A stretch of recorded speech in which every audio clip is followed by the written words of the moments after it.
Details and specs of their new Daytona Moto2 765 limited edition bike. I was fortunate enough to see it in the flesh and speak to Chief Engineer Stuart Wood, so a quick thanks to Bike World for the opportunity to go up to Hinckley for this. You can see the full talk with Stuart on their channel through the link in the description. But in this video I'm going to go through every single detail of this beautiful bike. It is after all something to be savoured. Just 765 will be produced for Europe, Asia and the rest of the world, and 765 for the US and Canada. It's as close as you can get to a Moto2 bike for the road, and Triumph have said it's their best ever Daytona. But could it also be their last? More on that later. Let's take a look at the specs. Starting with the motor, which is the core reason that this limited edition bike came about, because it's essentially the same 765cc triple that Triumph are supplying to the Moto2 Championship this year. Indeed, the motor was built for the Street Triple originally, but it was then souped up for Moto2 before being tamed again slightly for this bike. Whereas the Street Triple RS is capable of 123 PS and 77 Nm of peak torque, the Daytona Limited Edition uses a whole host of new internal components and upgrades, including titanium inlet valves, stronger pistons, new cam profiles, and modified conrods, to name but a few. This allows for an increased compression ratio and 600 extra revs, increasing the redline to 13,250 RPM, which ultimately means that peak power moves up to 130 PS and peak torque to 80 Nm. For reference, the motor used in the full-on Moto2 race bikes puts out 140 PS, so 10 more than the road bike offered here. But it's worth keeping in mind that the Daytona Limited Edition is built for road use, and therefore has to be more resilient with much longer service intervals than a race bike supported by a team of mechanics. Another useful reference point for these specs is the last generation Daytona 675R. This bike was capable of 130 PS too, so there's no real improvement there, but torque peaked at 75 Nm, giving the Daytona Limited Edition an advantage of 5 Nm, and there are plenty of other improvements to note on the rest of the bike. The Daytona Limited Edition's aluminium beam twin spar frame and cast aluminium swing arm bear some resemblance to that of the Street Triple, of course, but it's most closely related to the prototype test bike that Triumph built to develop the motor for the Moto2 Championship. Stuart told me that this test bike was so precise that there was little that could be done to make the chassis better for the limited edition run. He also said that they found that the geometries ended up extremely close to the frames that the Moto2 teams use for their race bikes. Gone are the pillion seat of the Street Triple and the last generation 675 in favour of a single seat setup, which helps to save weight by removing the seat and foot pegs, whilst also giving the bike a sportier look with a less substantial tail. The last point of note from the spec sheet about the frame and swing arm is the finish. Clear anodization was used as opposed to powder coating, which Triumph claims to save a significant amount of weight. It's hard to imagine that this makes a difference that you'd notice whilst riding the bike, but it just goes to show the effort that Triumph have put into making this their best ever Daytona.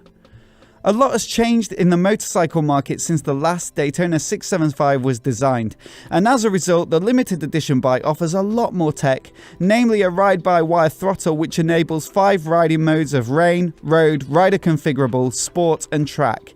These all adjust throttle response, traction control and ABS accordingly. All of this is administered through a new TFT display which is controlled using multifunction switch cubes and a 5-way joystick. Combine this all with Triumph's Shift Assist quick shifter, which gives you clutchless up and down shifts, and the Daytona Moto2 Limited Edition is pretty much bang up to date. But in the tech department there is one omission, an IMU or inertial measurement unit, which measures lean angle to feed into cornering ABS and traction control.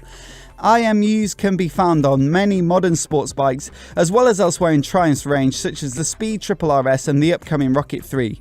But there isn't one on this bike, and therefore ABS and traction control aren't lean sensitive. Perhaps this was a development that just wasn't worthwhile for a limited run of just over 1,500 bikes. But when asked about it, Stewart said that he believed the bike handles so sweetly that an IMU just isn't necessary. Triumph said that they wanted to build the ultimate Daytona with this bike, so as you'd expect, the equipment is absolutely top spec. Öhlins provides suspension both front and rear, the forks are 43mm NIX30s and the rear shock are TTX36, both of which are fully adjustable. Brakes are from Brembo with Stylema 4-piston radial monoblock calipers running on twin 320mm floating discs at the front and a single piston caliper on a 220mm disc at the rear, both with switchable ABS. Brembo also provide a span and ratio adjustable brake lever and an MCS radial master cylinder. Tyres come from Pirelli in the form of their Diablo Supercorsa SPs, with a 120x70 on the front and a 180x55 on the rear, both rolling on 17-inch cast aluminium 5-spoke rims. The 3-into-1 stainless steel exhaust system uses a titanium can from Arrow, which has been specifically designed for this bike, and it sounds pretty awesome.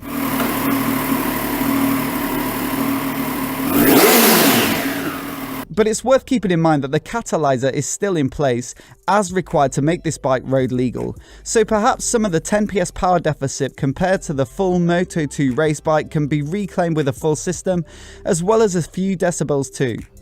In terms of aesthetics, this bike is defined by the all-new carbon bodywork, which looks to me absolutely gorgeous. Carbon is used on this bike for the single-piece cockpit, full fairing, tail unit, front mudguard, hugger and chain guards.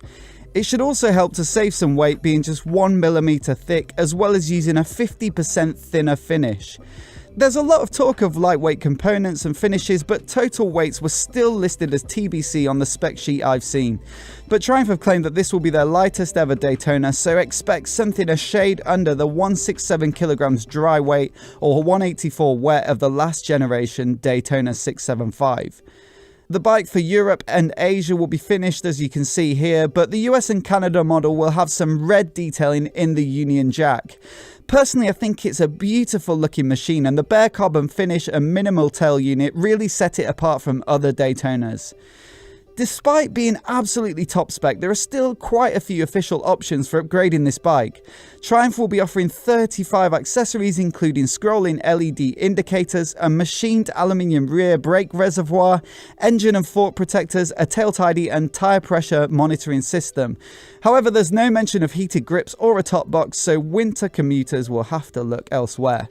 The hype around this limited edition bike has generated some appetite for a more affordable and widely available production version, if YouTube comments and Triumph forums are to be believed.